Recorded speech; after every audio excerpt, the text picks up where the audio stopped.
All right, let's travel back in time to England, 1696. Picture it, cobbled streets, horse-drawn carriages, and a royal government desperate for cash. That's when they came up with something brilliantly odd. Taxing windows. Yep, for over 150 years, if you wanted daylight in your home, you had to pay for it. And honestly, this is one of those things that sounds like a joke, but it's completely true. So why tax windows? Well, the government needed money, but income tax was wildly unpopular. People saw it as far too invasive, so instead the powers that be looked for something obvious and visible, literally. The more windows you had, the richer you probably were. That made windows the perfect target. If you lived in a big house with lots of windows, you paid more. Simple, right? But humans are creative, especially when there's money involved. People started bricking up their windows to avoid the tax. Stroll through old English towns today and you'll still find houses with suspiciously blank walls or bricked up window frames. That's not just quirky architecture, it's tax evasion, 18th century style.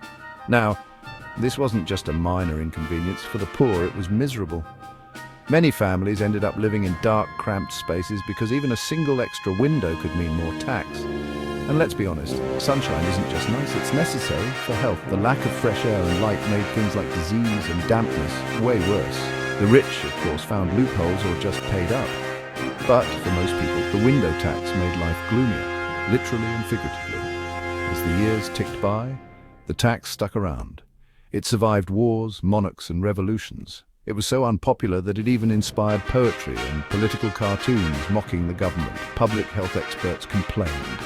Architects had to get creative, but still, the tax lasted until 1851. Why did it finally end? By the mid-1800s, people started connecting the dots between poor health and lack of ventilation. The Industrial Revolution was in full swing and folks were moving into cities. Cramped houses with too few windows became a public health nightmare. Pressure mounted until the government finally scrapped the tax.